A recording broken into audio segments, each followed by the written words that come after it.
This is the Change Physician, episode 139. Welcome back to the Change Physician. I am Melissa Cady, the Challenge Doctor, with my Amazeballs co-host, Dr. Kevin Cuccaro.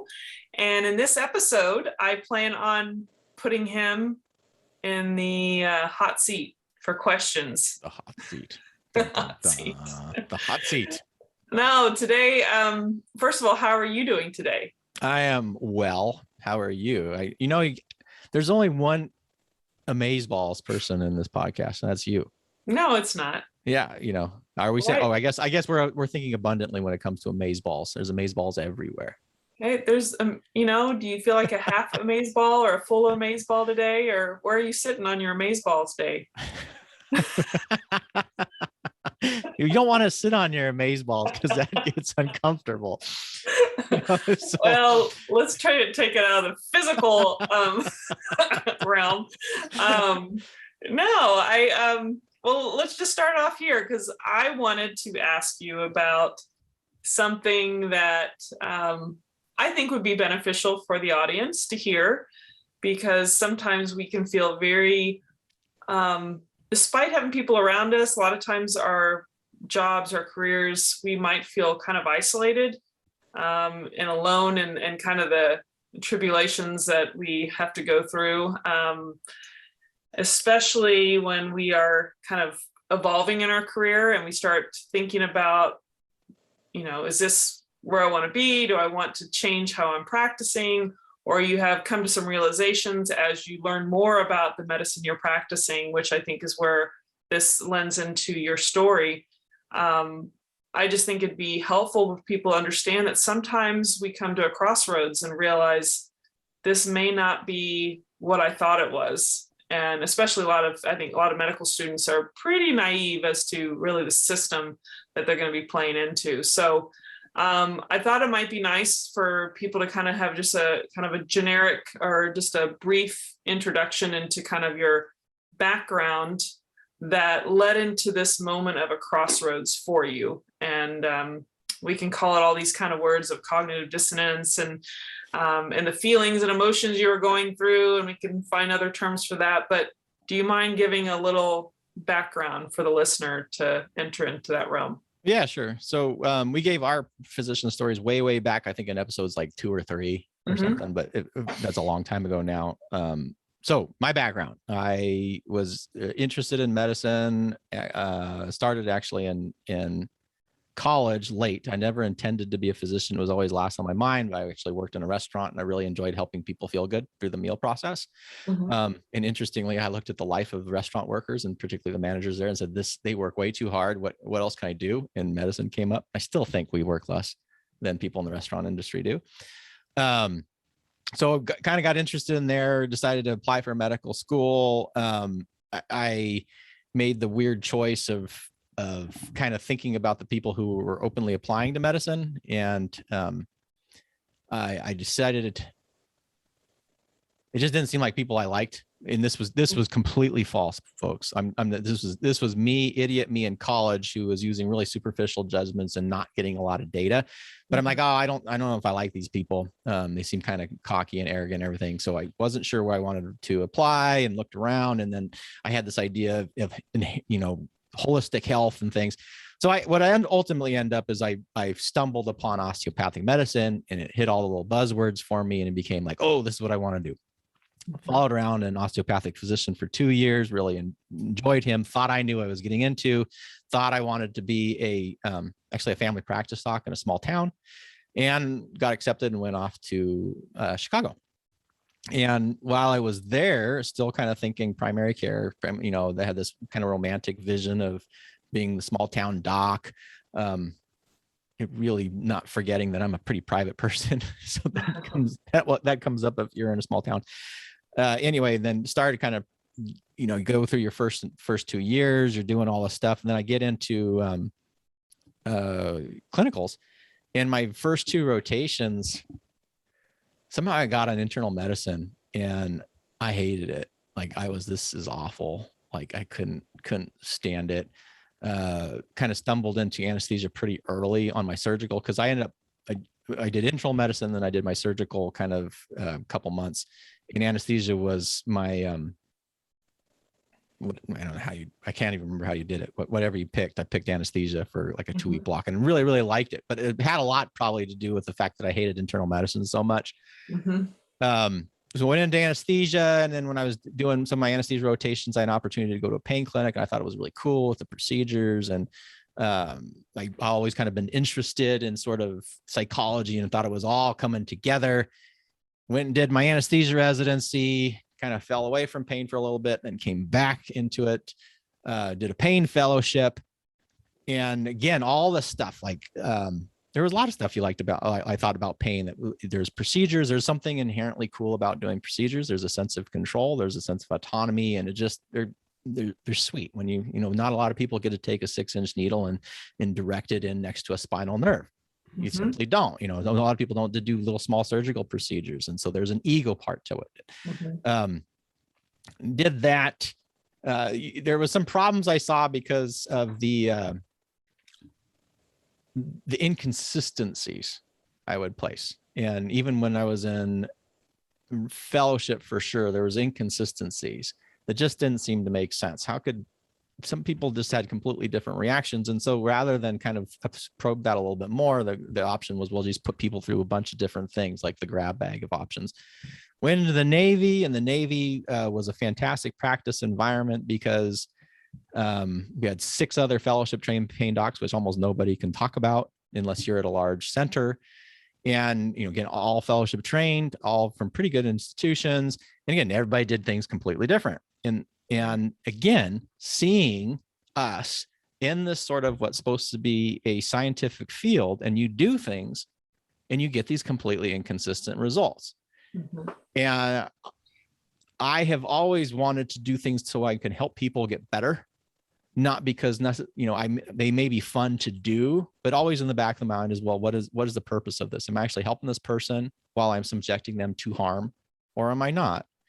I kind of thought it was the military model at the time, thinking because the continuity of care has always been sort of ingrained into us, that it's all about this care model and seeing the same person, and that affects things. And it does, probably not the way most people think, but when I left the military and went to a civilian group where I was the only pain physician there, so I had autonomy, was how I wanted to design my practice. I had complete control. I was always very guideline driven. I didn't fly. I wasn't a cowboy ever. I wanted to just do what was, you know, what the evidence said. You know, I didn't just willy-nilly do that. I had friends in the military who would do that. It was like whatever, well, they get a bug up their butt about what they read and they decide they wanted to do it, even whether it wasn't necessarily the most appropriate thing. And it sounds really kind of horrible saying it like this now, but that actually happens quite a bit in medicine.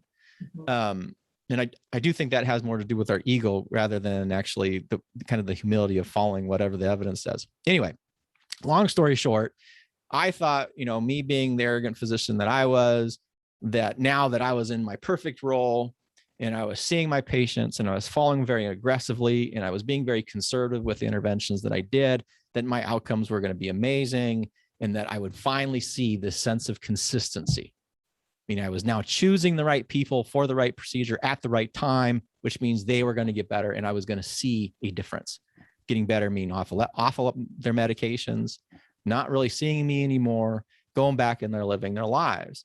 And what I really quickly discovered was within 6 to 8 months, my outcomes were no different than what I was seeing in the military. And if you went into medicine because your ideal was to help people get better, and then you see them not getting better, that's what I would call as a crisis of faith. Because there's a couple ways that you can do that. Either you can look at the system and blame it, and the system is, you know, there's no guilt-free parties in any of this, and the system has a lot to share in the blame here. But when I've moved now into a specific place where I had this control over my practice, that now I couldn't look at anybody else and say, well, it's because of them, or it's the military model, or it's the deployments, or it's the people that we have in the military, or whatever, or it's the lack of, you know, we have 6 different physicians seeing 6 different people at 6 different days.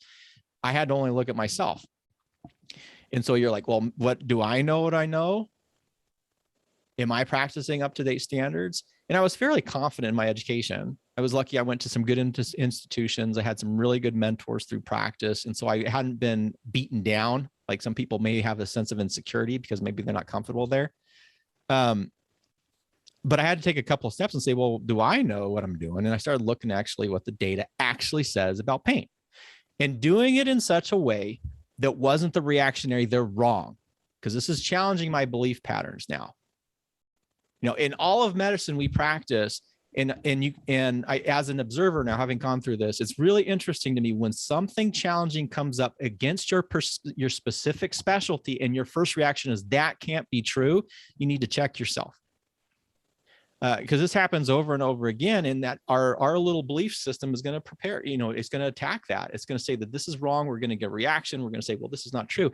Because I remember in 2009, when the back pain guidelines came out, and for those of you who may not remember, there was this big publication going through how we treated back pain that said basically what we did didn't work. And all the interventionalists, me included, were like, that can't be true. That's wrong. Those people who are writing that document, they don't know what we know. They're not interventionalists. They're probably doing the procedure wrong. The data they're collecting is wrong, blah, blah, blah, blah, blah. And really the opposite should be true. If your stuff that you do is so good, then people who are not in your field should be able to look at the same data as you and come to the positive conclusion versus not. Mm-hmm. So that kind of 2009 came back. So I was out of practice. I was out of the Navy in 2011. So I started returning this, like, well, what about the back pain guidelines and what they said? And you start looking and you see all the stuff that we were doing in medicine that we were reimbursed so well in pain at the time for. And then when you actually said, well, what if this is true? Like, you instead of reacting and saying, oh my God, these people don't know. And these 42 studies that say this doesn't work. There's this one study with 2 patients over here done by a guy who designed the procedure and it says it works. So obviously his is better than everybody else's.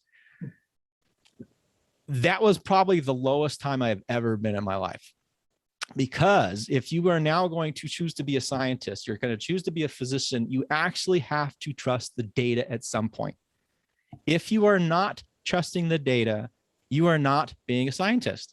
Mm-hmm. If you are practicing and as by anecdote saying, well, I know what the data says, but my practice is different. And particularly if you don't know anything about biases and perception and anything else that most of us are ignorant of, and you say, well, my patients all get better, that data is wrong, versus practicing by anecdote in support of evidence. So now you can say, well, I'm doing this. There may not be great literature, but at least it follows the general trend to what the research shows. Yeah. You know, you're not practicing medicine. It's like voodoo. And for me, that was that feeling of not knowing what are you doing anymore? I went into medicine to help people get better. All this data says it doesn't work. Now I'm subjecting people to potential harm, because if I'm taking that 6-inch needle and I'm sticking it next to that spinal nerve, sure, the risks are lower than a 3-level fusion, but there's still a risk that's inherent with that. Beyond that, so I said, well, if I don't know, if the procedures don't work, then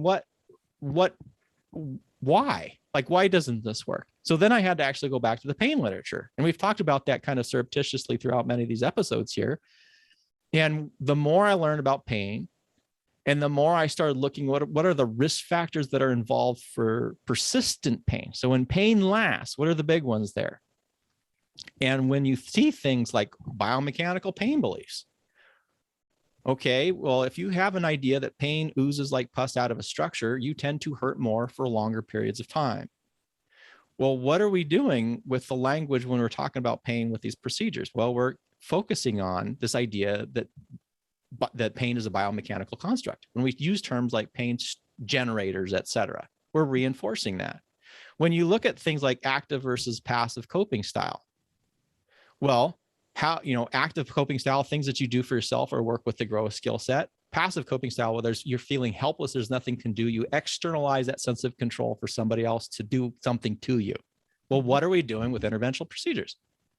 Well, we are actually promoting passive coping style. We're saying, if you have your pain is horrible, come in and I'm going to do something that'll magically do whatever to you. And we can go through all the risk factors. And is what I was looking at this, I'm like, okay, now I know this stuff, what the evidence shows outside of anecdote, because I had anecdotal stories just like everybody, a person coming in saying, Dr. Cuccaro, you made everything better. Mhm. But when you look at that evidence, and then you start looking at the science of how pain, what we know in modern pain science, and we start looking how these risk factors work. And then I'm looking at this stuff. And then you have not only this disconnect between, I don't know what I'm doing anymore, but what I think I'm actually doing in my practice is actually making this problem worse long-term. Mhm. And it's costing society. Mhm. No, we don't want to talk about people. This always kind of makes me laugh as people get in this idea about socialism in medicine. We're the most socialistic profession there is because we have insurance. Someone else is paying for this most of the time, unless you're in a cash pay practice.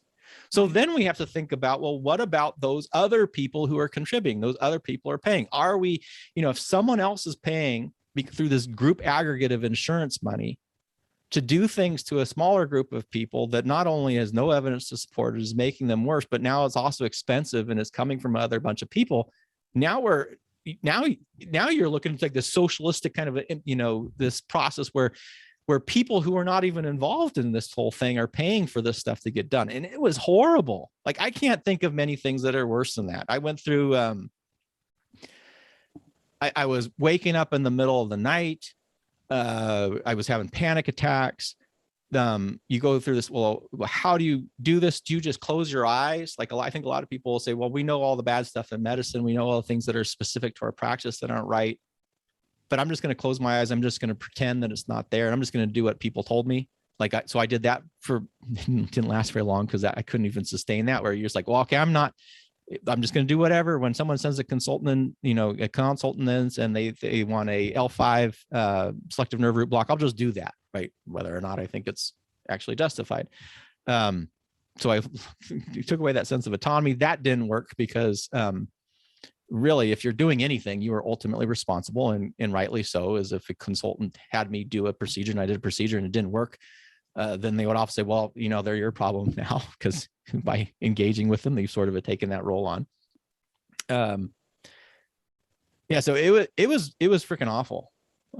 You're also in, I was military, so I didn't have a massive amount of debt, but we had home. We actually had two homes because we had moved from San Diego and done a stupid thing and bought a home there. And then we came to Oregon and bought a home here. So I had two mortgages. We had my wife, we had two kids. And now I'm in this position of, well, okay, what am I supposed to do? I'm in a medical group. They'd expect me to make a bunch of money. The way that you make a bunch of money is do these procedures. And yet the evidence says these procedures don't work. And worse than that, when you look at what we know about pain, doing these procedures realistically is kind of the worst way that you can do to treat persistent pain. Yeah, so that was pretty horrible. Pretty horrible. So tell us kind of, you talked about this transitioning of how you're trying to restructure your rationalizations to keep going, because you're now in this place where it seemed like your value for truth, there's a malalignment now of, you have a new truth about what you're doing to patients, and yet you've got these lifestyle or finances that you're trying to either sustain or possibly change your lifestyle. So what was the transition for you? What were this kind of these stages of transitioning? I kind of want to kind of timeline from there to where you are now. So, but in that moment of crisis, and this kind of crisis of faith in medicine, because what you believed is no longer true, how did you transition in that place? Well, that's super interesting because you hit on that core thing. Is one of my core values is truth. Is truth. And we've actually talked offline about this a while back. Mm-hmm. It's not a good thing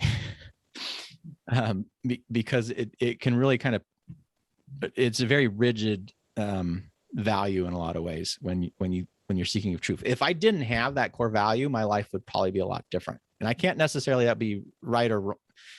Well, from a truth standpoint, I would say it's wrong. But if it wasn't my core value, and maybe my core value was compassionate care, then I could have justified my behaviors to align with my belief system. So values are sort of this core ideal. Beliefs are kind of the truths that we use, or the beliefs that we use to support that value. And then our behaviors is how is that reflected. And dissonance comes up. And I didn't know this at the time, but dissonance comes up when your behavior is disaligned with what your belief system is. And one of those two is going to change. And most commonly what's going to happen is that your beliefs are going to be revised to what your behavior is. So this is sort of the slippery slope, because, as a pain, and we both know people who are like this, who are still interventional pain physicians, who know what the data says, but they rationalize it and say, well, now I am, I'm giving them a little break, or I'm just disrupting the pain network, and then allow them it's all a bunch of mental masturbation that is all designed about aligning now the behavior that is discordant with what that evidence shows. I couldn't do that, because with that core value again, I don't want anybody, truth, he's thinking like he's some idealistic. Well, it is idealistic, but I don't necessarily say it's a bitch of a value to have.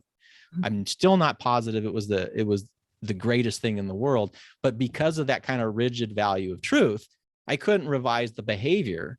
I tried doing all, as I said, I tried to revise the behavior in such a way to align with that belief and that value system, but I couldn't. So I actually then had to revise the behavior, because I couldn't revise the belief system. That truth was getting in the way. So I stopped. I literally started talking to my patients more. I spent a lot more time with them talking about the risks and what I knew at that time. I knew I'm a fellowship trained pain specialist, and I didn't know barely anything about up-to-date pain science, which most of us didn't know and still don't know coming out of fellowship. But what I did see, I talked about risk factors. I was active in this role of if we know that we need to do active strategies, I would recommend things like physical therapy. I would recommend things like therapy, getting people involved more in that sort of more coaching model. I'm boring you here now. Excuse me. Yeah. And drove my revenue down. That was nothing personal. It's like, yeah. But yeah, so basically I dropped my injections so much that my income went down 87% in about 2 months. Wow. So what was your wife like with that? I think she saw the pain I was going through. Yeah. I would like to say she was like, whatever you do, honey, I will always stand behind you. Yeah. I'm sure it was hard for her. That wasn't in our house. We have we have different value systems. We all, everybody has different value systems. And I think she would have been fine either way for me, but ultimately what she saw is, I can see how much this is hurting you. Yeah. And she goes, so we'll do whatever we need to do. Right. So, ultimately that was the choice. But I do remember very, very, very vividly a point of my life thinking, we're in danger of being bankrupt because of this. When your income drops 87%. Mm-hmm. And the choice was this, in my mind. You have a choice between becoming financially bankrupt, or you have a choice of being morally bankrupt. Mm-hmm. And when it comes to that choice, it sounds really easy what the decision should be made. And I will tell you, until you have actually faced that choice in your life, you will not know how you will actually choose, because it is not easy, even though it sounds really good and all the stories will say it. But when you're facing that and you're thinking, I could go bankrupt because of my choices, and it's not just me, it's my wife, it's my kids, it's, what are people going to say? It was a really hard choice to make. But at some point, once I had that choice lined up and I said, okay, I'm okay becoming financially bankrupt because I don't want to be morally bankrupt. Financial bankruptcy you can recover from. If you are becoming morally bankrupt because you're doing things that you know are not true simply to sustain them because you like that financial lifestyle, or maybe it's not even just the lifestyle, it's just you want to continue to put the roof over your head. That's a slippery slope. I think is really dangerous. I don't know how you recover from moral bankruptcy. I know how you recover from financial bankruptcy. but I don't know how you recover from moral bankruptcy. So how long did you, I assume, go at some point cold turkey from doing anesthesia? Did you already have your foot in something else, or did you take time off emotionally, mentally? No, I didn't, because then we got in the fight with the practice. So in my group, I was approaching shareholder status, and with the contract, they had to renew your contract or not. And they saw my income go down, and they were obviously not happy with that. And I told them the reason why. And they didn't, I shouldn't say that. There were some people who cared, but there were a lot of people who didn't care. Right. They said, we want to leave, we want you to go early. So 6 months before my shareholder contract was coming up, they said, we want you to leave now. And I said, okay. And they go, well, we want you to leave. At first they said something about cause. And I said, well, that's interesting. I said on the professional standards committee, and I've never come up, so I don't know what cause you're going to use against me. Right. Then they said, well, we just want you to go. And I said, okay, fine. I understand that. I'm not making you money. That's okay too. We want you to go, but we don't want to pay you 90 days severance. We want to pay you 30. I'm like, okay. We want you to go, but we don't want to do like something else. Again, we want to do like a 30-day notice, not 90-day notice or anything like that. I said, fine. I said, well, okay, that's all right. The only thing that if you let me go, and we're going to change the contract so that you don't have to pay the 90 days and do this, why, and the other thing, and you don't want the notice, then because it's not for cause either, then the non-compete goes away. So we need to make sure that that stays in this new contract that you want me to sign to leave early. And they said no. Which actually blew my mind. That was one of my first things, because we were supposedly a physician-run practice. I had talked to almost all of the board members about non-competes. Almost all of the board members had told me that they didn't believe in non-competes. And then when I met with the CEO and said, hey, I know you guys want this 30 days, fine. You want this, fine. The only thing I want is I want to make sure that the non-compete goes away too. And he goes, well, I talked to all the board and we all said that's important. We want to keep it. And at that moment, I literally started laughing in that interview, because then I knew either he was lying to me, or the 4 of the 5 board members who I talked to personally were lying to me, in which case now I was dealing with an unethical organization. So that sort of kind of reinforced it a little bit easier. And so what they basically did is they dragged out my contract for the final 6 months until they could let me go. But then they maintained that, God, I can't remember how long it was anymore. Was it 18 months or 2 year? It was a long, like Oregon has very long non-compete clause. So yeah, that was kind of interesting. So I did not have my foot in the door. In fact, I was terrified with that, because I was thinking, well, if I'm going to have to do locums, I'm going to have to travel outside of like a 50-mile radius of all their practice locations, which is literally about 100 and something miles, at least in my region, just the way kind of the geography goes. Which city were you in at the time? Corvallis. So I was at Corvallis, but they had practice locations in Albany as well. Oh, wow. And so Albany's in the middle of the Willamette Valley. And then that extent, it was 30 miles radius from any practice location. So it was this huge geographic chunk. And then you get all the weird things. Well, if I start a podcast, are they going to come at me saying I'm practicing medicine? All these weird things that you sort of like freaking out about. Yeah. So yeah, I did not have an exit strategy necessarily planned for that. Yeah. The one thing that we did have is we had a lot of savings. And that came about. So when we were in San Diego, we just have never been like a super extravagant couple. Like we spent a lot. We have had periods where we spent a lot more, and we were probably more extravagant early on than later on. But we always had quite a bit of savings. And so I had that financial cushion in a lot of ways. So even when I exited that contract, I knew we weren't going to be on the street. Like we had at least a year, actually it was more than a year of savings lined up for that. Good. Yeah, but it's interesting how that thought process goes. The one thing, if you have a crisis of faith, whatever that crisis of faith is, one of the things I would recommend is make sure you know what the choice is. Like we've talked about this on other episodes. Make sure you are aware of what your actual choices are. You may not like what those choices are, but if you can frame the question, then you can make a decision. And what's super, super remarkable, what I didn't know then, but I experienced, but what I know now based on kind of, all the reading and kind of my entrance in kind of neuroscience, is once you have made a active decision, once you've made the choice, a lot of that anxiety goes down. Because with that decision-making process, what you've now is sort of your brain is actively cut off that old route. So we don't have any of that uncertainty and that ambiguity anymore, which the brain actually hates. And then what your brain does once you make a decision, it starts actively seeking for information that affirms that decision. So like you think about my contract where I knew we were leaving, and I had made this choice I was leaving. And now it was all this kind of discussion of how that end was going to occur. When I was in that meeting with the CEO, and he's told me again, he either was lying or everybody else was lying. The reason I was laughing is because I had already made a decision. So there was nothing for me to get angry at.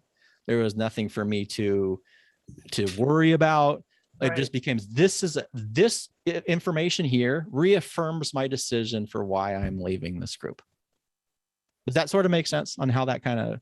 Oh yeah, no, I mean, that whole anticipation and uncertainty is kind of been relieved already. I do, I guess for the listeners, I mean, obviously you've survived this crisis of faith in medicine, but not in great detail, but generally speaking, how did you kind of recreate, or what did you do to help yourself get back on your feet when you knew that this other life you'd been, doing in your career was not going to suit you? So I stumbled into that. So during that process I had originally, so when I arrived in Oregon, one of the things they do is they like, go talk to people, go to talk to practices. And then they encourage you to kind of do some grand rounds just to get your name out there. And so I ended up doing a couple speaking events, more about kind of advertising me a little bit. And I hated speaking. I found it terrifying. Like everybody, most people don't like doing public speaking, but I had to do it. And then what I kind of discovered is I was on this journey as I was learning. It was so astounding to me, the stuff that I was finding in medicine. Like, because once I went beyond pain, I'm like, well, what is this? Well, what are our outcomes in medicine? Holy crap, we're doing a really, really crappy job. And so I actually wanted to teach. I was so like overwhelmed by this. I wanted to teach more. So I actually started doing more and more talks and more presentations. And as I was learning more and more about pain, again, I wanted to increase this learning as well, that, hey, we're doing all this stuff. This doesn't seem to work. So I actually was doing talks to our residencies. I was doing some grand rounds on this stuff. Talking more about what we know about the science of pain and the actual outcomes with a lot of the common therapies that we're doing. And I found I started enjoying that a lot more. And what happened then is I left, a couple of things. I also was interested in, when you look at chronic diseases, of which pain, we can think about persistent pain being one of them. And that initial interest in pain moved out to chronic diseases in general. And what we see with all this stuff that is, 70% of healthcare dollars are spent on the treatment of chronic diseases. And chronic diseases overall, or diseases of lifestyle and behavior, I started going, well, wait a second here. How do you intervene here? Because it's not through an injection, it's not through a cath, it's not through a surgery. There's something that you need. And so I'm like, well, how do people get a change behavior? And I'm like, well, salespeople get people to do things. It was literally a thought like that. And so what I ended up doing is then actually doing a lot of studying of sales and marketing. And that sort of led me more into that entrepreneurial side. So then I'm started going to events and being on people who were not in medicine, but was this whole entrepreneurial path where they were defining what they wanted in life and they were crafting businesses around it. And so I started going to that and I started teaching pain. And then as that was stumbling along, some grant opportunities came up, and I was meeting with some of these family practice docs who had gone into their residencies and taught for, and they said, hey, you should apply for these grants. And I'm like, what should I do it on? And I made up all this stuff. And they're like, well, actually, you should just get a grant for doing what you're doing, which is coming in and teaching us about pain. So I ended up getting some grants that way. And so I transitioned from this direct clinical role and then rolled over into this more consulting role. And that has been, the takeaways from that are, one, and we focus on this. Mm-hmm. If you have a degree in medicine, you have more opportunities than you know and you realize, because you can leverage that degree in many, many different ways. The other thing is, if the more you start learning about entrepreneurship, the more you can start seeing, well, there's a sense of authority and there's an advantage of having this advanced degree if you can learn some of that sales and marketing. Now, I am not, like, I know a lot about sales and marketing, but I'm not the greatest sales person or marketer in the world. In fact, I'm not very good at it, but I'm aware of it at least. Mm-hmm. So I can pull that stuff in, and I'm kind of thinking about value creation. And then the final standpoint with this it comes down to this idea of side gigs and physician side gigs. There is, in many ways, this myth of the physician side gig. And what I mean by that is, if you're completely dissatisfied in medicine and you start looking at your income, it is incredibly difficult to make up a physician's income through most of these side gig opportunities. Okay, physician coaches overall don't get paid as much as an employed physician does. A physician educator doesn't get paid as much as an employed physician does. So that's okay, but you just got to recognize is that your income is going to take a drop, and maybe you're going to do something remarkable and you're going to be a super awesome marketer, which is the most important thing that you need to learn. And if you can market really well, and maybe you can amplify it, but it is really, really, really hard to make what, and as a pain specialist, I will tell you, it's almost impossible because of what we tend to get reimbursed at. But that's okay. Like, once the knowledge that you can create an income stream that is maybe not even be close to what you used to be making, but is yours. Mm-hmm. That's super powerful. And then if you choose to go back into an employment situation, that sense of empowerment that has, it maintains that choice. You are always aware that you have the choice to either stay in this role or to exit that role. And most importantly, if you exit that role, you're going to be okay because you've already survived and you kind of identified these other things that you could potentially do. So awesome. Yeah, well, I think I know the rest of your story up to now is pretty much an evolution of other non-clinical types of work. And it all kind of started with stepping out into an uncomfortable space that seemed like the right choice for you in light of didn't feel like the right choice then, I will tell you. And sometimes I will say it questions that, because, you know, when you look at the income that you potentially had, when you do this kind of hindsight bias thing, mm-hmm. and it is literally millions of dollars in my case.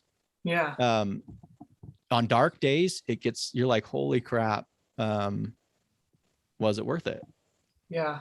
And again, I just come back to that. I'd rather be financially bankrupt than morally bankrupt. Obviously, we're not bankrupt, but you know, you have to kind of, you know, set the stage there. What's the worst potential scenario? And it didn't occur, but I still would rather be more financially bankrupt than morally bankrupt. Yeah. Well, I think it would be a hard decision. I mean, I'm my story is different, and won't go into that, but I kind of chose not to step into it before I, you know, would experience the amount of income I could make doing interventional pain, which would have probably doubled what I do as a general anesthesiologist. But I think this is a perfect place to kind of, you know, just discuss how your journey not only reminds us that we can get through a crisis of faith. Now, whether that was the right choice or not, that's always the challenge, because we can't live our parallel lives and go back and redo it all. But I think you're an epitome of a changed physician. There is so much that you've learned through that journey, and even additional knowledge, not just extending in the medical world, but even like from marketing, sales, like financial, like there's so much that, and you probably would have, you know, had that financial stuff, but I think you kind of popped into that marketing sales, which I've done myself. And I think I'm glad you brought that in and folded that in, because the entrepreneurial type of world and mindset is such a great blend with physicians to help them maybe recapture that autonomy that we talk about so much. And, I think that, we're trying to help people create these mindsets and skills and to bring joy back into their life. And part of that is stay in alignment with your values. And, truth is one of your core values that you discussed. And I think that people need to reflect on what their values are in order to achieve that change physician, which is always an evolving process. But I really appreciate you sharing that transition in your story, because I think sometimes it is scary, and that sometimes you have to step out and make a decision, whether you truly know if it's, even years later in hindsight, it's hard to know if that was the right decision, but you have to make a decision to get out of that place of kind of this world of panic and anxiety in order to move forward in your life. So thank you for sharing your story. Well, thanks for making me talk about my story. I just, the last thing I just want to kind of add here before we end is what I want to emphasize, it is really hard. Change is hard. It just is. And physician change, particularly when you have an identity built around a profession, in a lot of ways, it is catastrophic. I can't put into words just how difficult it was. And if you're a listener out there and you are feeling alone, please email me. Like I guarantee, one of the nice things in the internet age is that there are people that you can talk to. There's more of us that you can find. Certainly you can email me. My personal email is kevin@straightshothealth.com. You can use that. But I will never forget that I had an extraordinarily dark day when I remember being in the car. It was in the wintertime because it was getting dark, and I pulled into my driveway and I got a call from somebody, and we both know who this person is. And I told him, I thought I was literally going crazy. I thought I was going crazy because you have the data saying something on one hand, and then you see everybody, all these actions that we're doing on the other hand, which is completely counter to the data. And I thought I was freaking going crazy. I mean, not,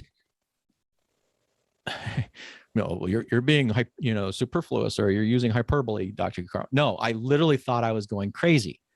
And he said, no, you're not crazy. The world is crazy. And maybe he wasn't right. Maybe the data actually was crazy, and all the people are doing was the right thing. But I feel in many ways that saved my life. Like, I was never suicidal at that point, but I was pretty damn close. So if you're going through a challenge with your practice and medicine, and things aren't lining up, there are people out there to help. And certainly if you want to talk to me, just email me. But it isn't easy, and I don't want anybody to come through it. Sometimes we hear these stories and they're like, oh, it's like the hero's journey was so easy. No, it wasn't freaking easy. I almost want to cuss right now. It was super, super, super freaking hard. I wouldn't wish it on my worst enemy in many ways, shapes, or form. Am I glad I did it? Yes. But if you're going through it, I definitely empathize with you, and want to make sure that there are people who've gone through it, that are here for you, and there are resources available, so you don't have to do it alone. Absolutely. And that person is a reason we both met. And I was going through changes as well.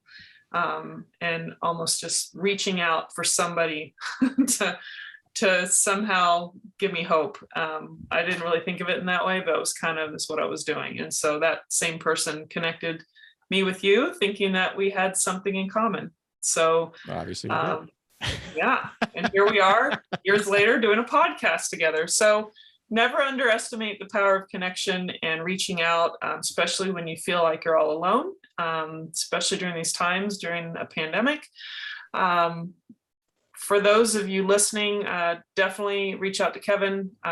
We can put the email on the show notes for this one, and you can give him a holler, and I'm sure he will quickly respond to you. But for those quick promises there, who knows? Well, relatively prompt within the week.